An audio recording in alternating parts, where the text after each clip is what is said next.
시청자 여러분 안녕하십니까? BOA 뉴스투데이 시작합니다. 북한이 여전히 자국에 신종 코로나 바이러스 확진자가 없다고 주장하고 있는 가운데 북한 정권은 전염병과 관련해 통계를 제대로 공개하지 않는다고 의사 출신 탈북민이 지적했습니다. 1980년대 북한 전체가 전염병에 시달렸을 때도 북한은 사망자 수를 정확히 공개하지 않았다는 것입니다. 첫 소식 김영교 기자가 보도합니다. 북한은 현재 3명을 제외한 모든 외국인들에 대한 격리 조치를 해제했다고 관영 매체 등을 통해 밝혔습니다. 또 코로나 바이러스와 관련한 각 지방 주민들의 격리 해제자 수를 전하고 있는데 현재까지 알려진 격리 해제 규모는 약 5천 명에 이르지만 각 지방별 격리 규모는 제대로 공개하지 않고 있습니다.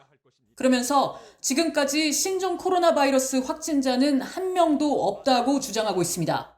모든 사람들은 전염병 예방과 관련한 위생 상식들에 대해서 잘 알고 이를 철저히 지킴으로써 위험한 신형 코로나 바이러스가 우리나라에 절대로 들어오지 못하도록 하는데 한 사람같이 떨쳐나서야 합니다.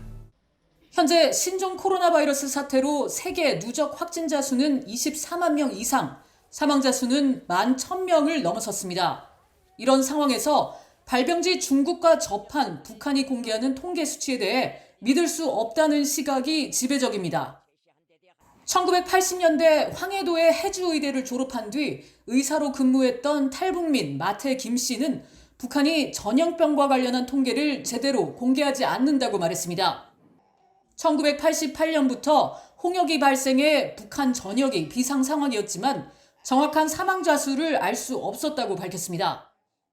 사망자도 있었지만 그게 제한되어 있죠. 네. 감염자를 통해서나 좀 배포되는데 감염자를 통해서 다 정확하지는 않죠. 나쁜 소식은 절대 씹지 않는 게 북한 언론이기 때문에 이 언론이 따로 움직이는 게 민주사회하고 다르죠. 아무래도.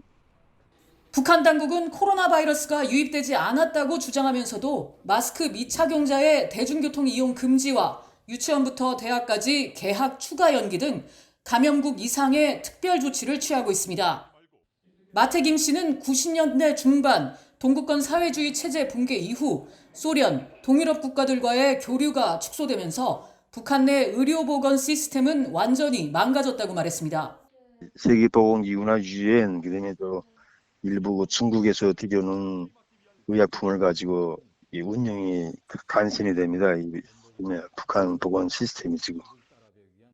마태 김 씨는 그러면서 북한에선 최신 의약품이나 의학기기를 생산할 수 있는 체제가 갖춰져 있지 않다면서 북한의 의료 체계는 고위층과 군대를 중심으로 운영돼 일반 주민들의 제대로 된 의료 서비스는 상상조차 어려운 일이라고 말했습니다. BOA 뉴스 김영교입니다. 신종 코로나 바이러스 여파로 유럽 등 선진국들이 어려움을 겪으면서 유엔의 대북 지원 모금도 저조한 것으로 나타났습니다. 유엔 인도주의 업무조정국이 공개한 웹사이트 자료에 따르면 20일 현재 올해 대북 지원 모금 목표액 1억 700만 달러 가운데 10%인 1,070만 달러만 모금된 것으로 나타났습니다. 이 가운데 보건과 태풍 복구 등의 53.4%를 제공한 한국을 제외하면 공여국은 스위스와 독일 두 나라에 불과해 지난해 같은 기간에 비해 공여국이 절반 이상 줄었습니다.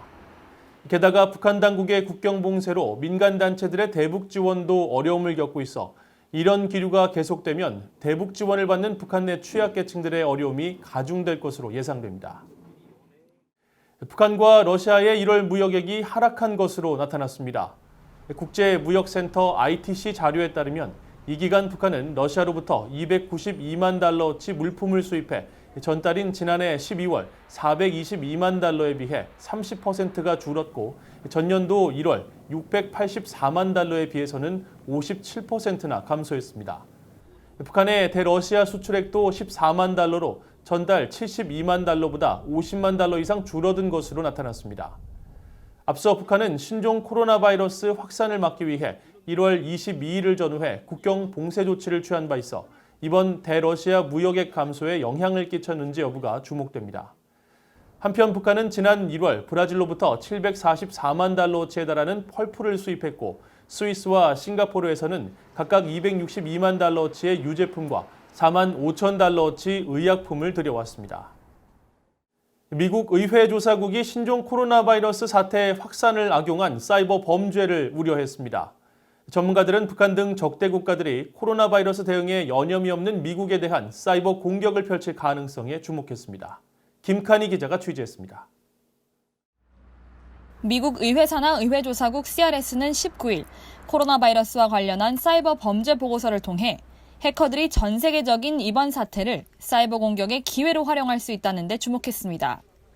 보고서는 특히 해커들이 코로나 바이러스와 관련한 이메일에 악성 파일이나 가짜 웹사이트를 첨부해 이메일 수신자들이 민감한 정보 등을 공개하도록 속일 수 있다는 가능성을 정부 관계자들이 지적했다고 밝혔습니다. 개인과 기업들의 코로나 바이러스 가짜 치료제 온라인 판매, 세계보건기구 WHO와 질병관리본부 CDC를 사칭하는 피싱 이메일 등의 피해 사례들이 보고되고 있다는 겁니다. 의회 보고서는 이어 국가 차원에서 사이버 위협에 대응하고 있는 법무부가 코로나 바이러스 관련 공격에 대한 대응을 맡고 있다면서 최근 윌리엄 바 법무장관이 전국 변호사들에게 보낸 바이러스 확산을 이용한 사기꾼과 해커에 대해 수사의 우선순위를 정하라는 메모를 상기시켰습니다.